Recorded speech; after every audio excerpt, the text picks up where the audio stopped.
Okay, you guys, what is up? The King of Lightning is here today, to do Kuroko no Basket 2, Episode 2 review.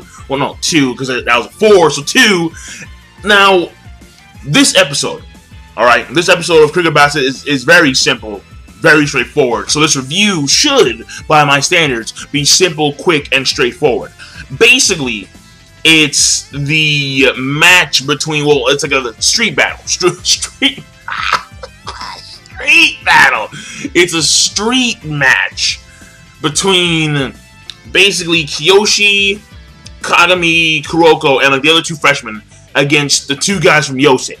Of course, being Tatsuya and Murasaki Bara. Of course, the center of the Generation of Miracles. And the only thing that was actually like revealed in that match when it came to the skills of Murasaki Bara and actually no, not even him. He didn't do anything.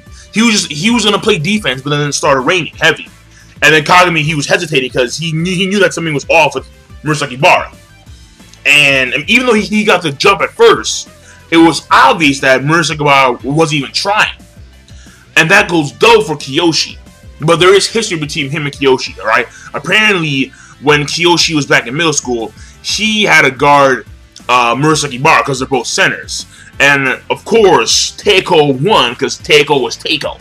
So, that's the whole history between them two. But when it came to the skill, the only one that actually like revealed something was Tatsuya. And he has like this like phantom shot where he shoots. He's like mega smooth. Just like straight up butter. Like, he's just smooth. You're like, whoa, suave over here. Yeah, butter. And the thing about that is that I don't know if his like threes are as smooth as, you know, my boy Midorima. But what I can say is that there is something unique about his threes that's very obvious, and they haven't figured it out yet at all. I mean, Kagami, he did. I mean, his after the match was over and we had Tatsuya, he was going to like display his skills. Okay, well, guard me. He jumps right at the perfect time to block the shot, but the ball seems to phase through his hand. Now, again, Kuroko did say that this guy, he had the feeling, he had the same aura of someone that could be considered a part of the Generation of Miracles. So, that's one hell of a skill right there. His basic skills are, you know, what Kyoshi was saying, that his basic skills are honed to the point where his shots look so smooth, but it's more than that, obviously. So, but that was the first part right there. Just like, that was like the main gist of it. When it came to that, it was the history, and oh, and of course, the whole thing about Murasaki Bara, how Murasaki Bara, he has no drive, he has no passion. Apparently, he finds basketball boring. Even though he plays basketball, he only plays it because he's good at it and he likes winning. But the sport itself, apparently, he finds it boring. And every time Kuroko questions him about it, he's like, I'm gonna crush you. He's like, you know, like his hand envelops Kuroko's hand, like, I'm gonna crush you.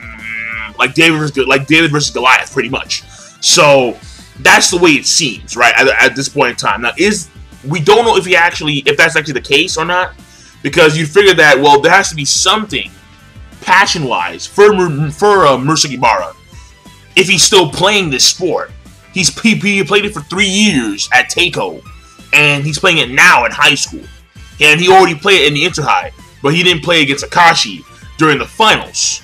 So, and that's because apparently it was revealed later on in the episode where Momo was explaining about how Almeida hates her now because it was revealed that Almeida had an elbow injury because of what happened between him and Kisei during their match. Apparently, it was revealed that Murasaki Bara only listens to Akashi. And Akashi said, don't play, so he said, alright, fine, I won't play. It's kind of weird because it's kind of like Vegeta and Nappa here. It's like the smallest dude, Akashi, is like bossing around like the biggest guy, Murasaki Bara. And straight up, like that's the way it is. Like, why is that always like... Now I realize that a lot of shows have that going on. Or at least a lot of anime have that going on. Where it's like the little dude seems to like boss around the big dudes. And like the big dudes are like very compliant to the little dudes. And it's like, why? Like, I need to go back to like my history of anime and just figure out how many shows are like that. Or like either the villains or the antagonists or even like the protagonists sometimes. It's like the little guys always like muscle around and like boss around like the big guys. So, I mean, I don't know why that is. I mean, maybe because, you know, Japanese people are shorter than the average person. Japanese males are shorter than the average male. So, in order to, on some like weird Napoleon comp, you know, what the, moving on. Whoa, way moving on. The whole thing here is that was real. And Akashi, he didn't play in that match because, of course, he believed that his team was good enough by themselves to beat Yosen. And he said, if I played, then the match would not have been interesting at all. So, Akashi, very confident in himself. But those are the main three things at the beginning. Again, number one, the history between Murasaki Bara and Kiyoshi. Number two, seeing Tatsuya's skills, or at least a sneak peek. And number three is the attitude of Murasaki Bara, how he just finds this sport apparently boring, but that's questionable. Now, for the second half, it's basically just, you know, Momoe, and she's just, oh my god, oh Mine, he doesn't like me. And you're like, oh. I mean, granted, she had his health in her best interest, but the dude was like, yo, did you just sideline me? Did you just sideline Aomine Daiki without filling in Aomine? That's a problem. That's a real problem. So he's like, get the fuck out of my face, you ugly bitch. And he was pissed. He was like, no, there's no way. There's no way. And of course, she gets very upset because she had his health in his best interest. And actually, he would have actually played. I mean, think about it. If he actually played, because he would have played probably, well, Toho was number 3 in the Inter High. It was Toho, it was Yosen, then it was Rakuzan. So, if he had played, he may have actually been able to beat Yosen. If we assume that Aomine is better than Murasaki Bara. But then he had an injury, so he may have gotten full power. Or he may have had to be able to, you know, go all out. Either way. The thing about that is that, you know, Momo was the reason for that, why that is. She's the reason why. And unfortunately, this leads to this whole thing where she has to come over, and even though it's their day off, the guys are staring, still practicing. So from then on, it's this whole talk about how, well, it's kind of like fucking up, because he's basically like, you know, well, wait, hold on, don't you like Tetsuya? I mean, Tetsukun, Kuroko. And she's like, but wait, but, you know, like, I'm his guardian and bubble tears. And then they're like, yo, what the hell, dude? She's crying, man. Your fault. Kuroko actually says, you have no delicacy. I was like, bro, that was fun. But, I mean, after that, basically, it was very simple. It was like they go over to where, they go over to their school, Toho. But on the way there, Kuroko shows off a new skill. Apparently, a new skill, a new drive. Like, phases through Momo, and granted, she's not exactly a basketball player, but whatever. And then she explains how if he can master this drive, he'll be, like, unbeatable. Which, yeah, right. But whatever, we'll see where that goes. And then she leaves in high hopes. And then that's where the episode ends. And the second part is basically just the whole thing about her, like, the whole thing about how, again, reveal of Akashi, how only Murasaki Bara listens to him, about how Aomine, he wanted to play, but she sidelined him. And, well, the coach sidelined him because she told him about Aomine's injuries via elbow. Actually, talk about how the Generation of Miracles, their weakness, their main weakness, is the fact that they're just too talented. Apparently, they have an overabundance of talent. And their bodies can't keep up with that talent. Because they're still growing. Because, mind you, they're still high school students. I mean, despite the fact that Aomine, Murasaki Bara, when we see him play, Kisei, Minarima, they're godly on the court.